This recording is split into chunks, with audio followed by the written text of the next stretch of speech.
Di sebuah kerajaan bernama Pasir Batang, hiduplah seorang raja yang adil dan bijaksana.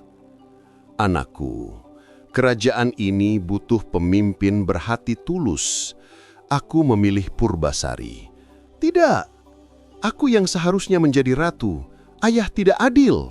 Aku akan pergi, ayah.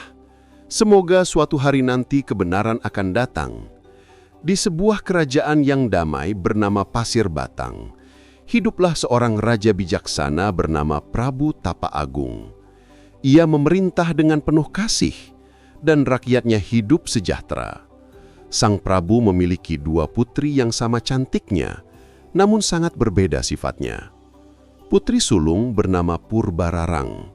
Wajahnya anggun tapi hatinya keras dan mudah iri. Ia suka dipuji dan selalu ingin menjadi pusat perhatian. Sedangkan adiknya, Purbasari, memiliki hati yang lembut. Ia ramah, jujur, dan selalu menolong siapapun tanpa pamrih. Rakyat lebih menyukai Purbasari karena tutur katanya halus dan sikapnya sopan.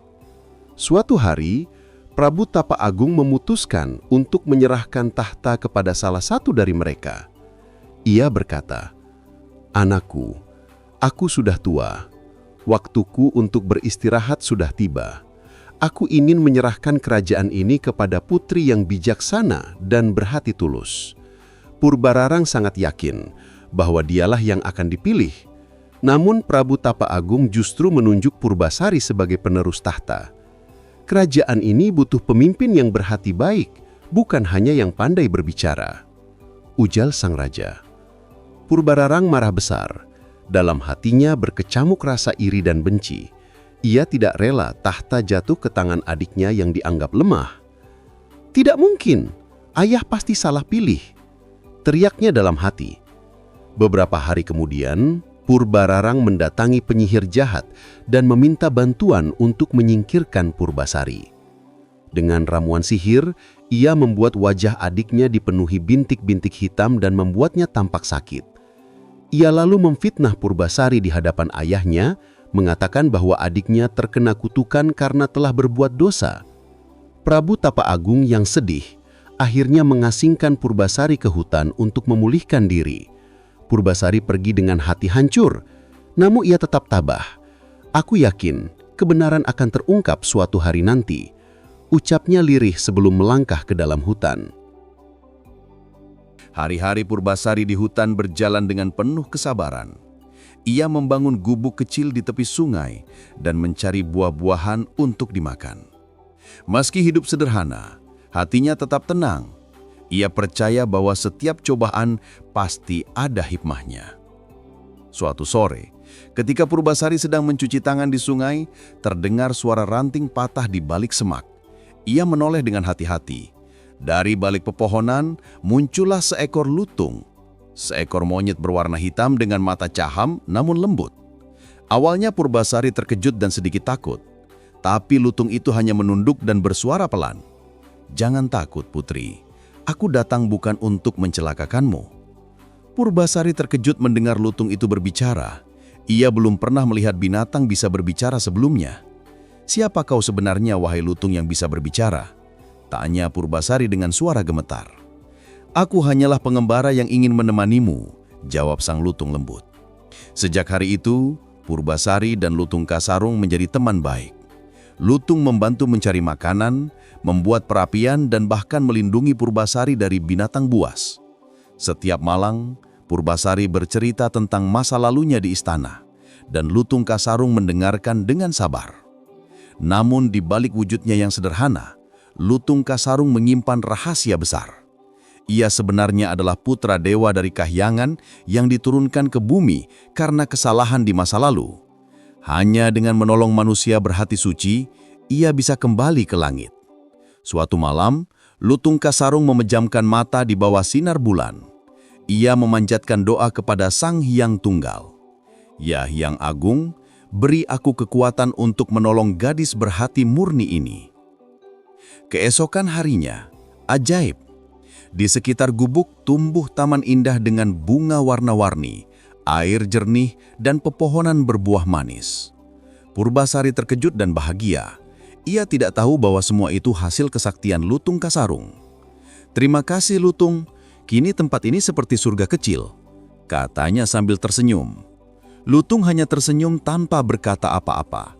Dalam hatinya, ia berjanji akan melindungi Purbasari sampai akhir. Kabar tentang Purbasari yang hidup bahagia di hutan akhirnya sampai ke telinga Purbararang. Ia tidak percaya bahwa adiknya yang dulu diasingkan kini hidup dengan damai dan bahkan terlihat makin cantik.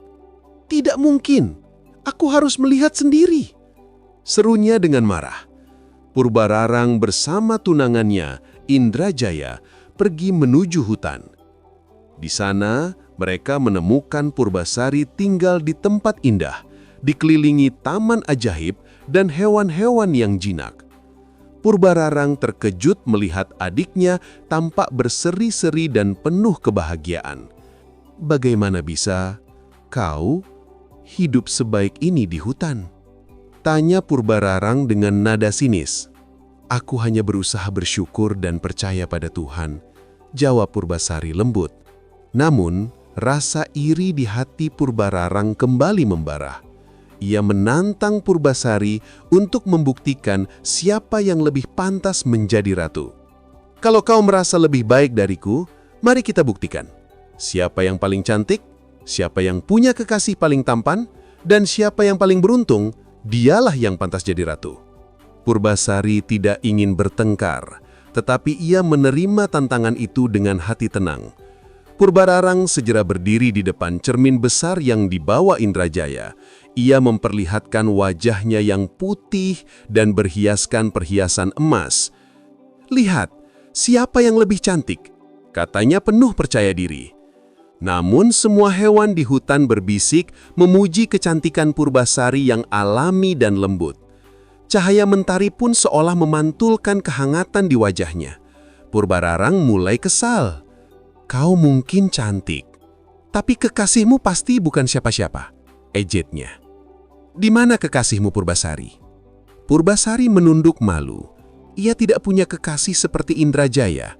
Tapi dari balik pepohonan muncul Lutung Kasarung.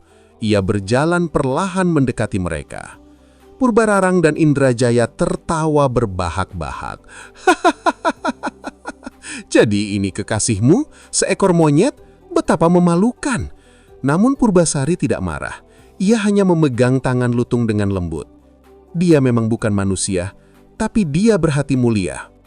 Tiba-tiba angin berembus kencang. Cahaya terang menyilaukan mata semua yang hadir. Dalam sekejap, Lutung Kasarung berubah menjadi pangeran tampan, berwajah gagah dan bersinar seperti cahaya langit. Semua terdiam. Purbararang menatap dengan mata terbelalak, tak percaya apa yang ia lihat.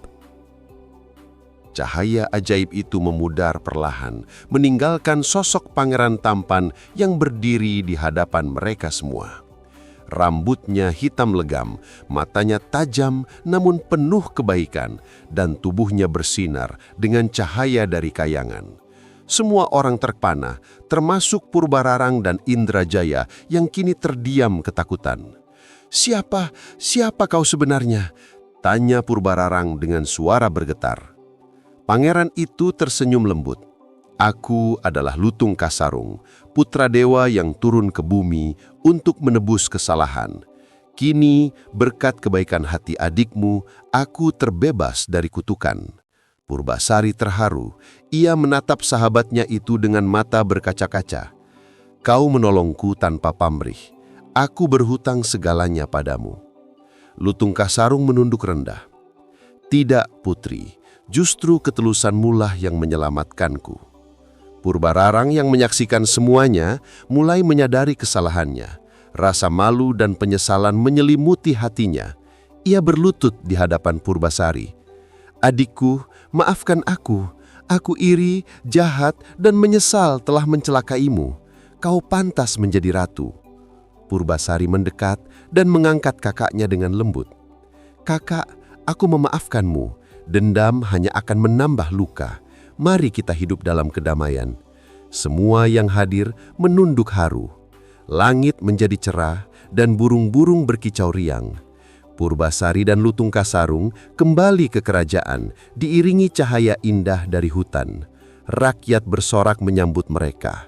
Beberapa waktu kemudian, Purbasari dinobatkan menjadi ratu dan Lutung Kasarung menjadi pendampingnya. Mereka memimpin dengan kebijaksanaan, kasih sayang, dan keadilan. Sementara itu, Purbararang berubah menjadi pribadi yang lebih rendah hati. Ia belajar dari kesalahan dan hidup damai bersama rakyatnya.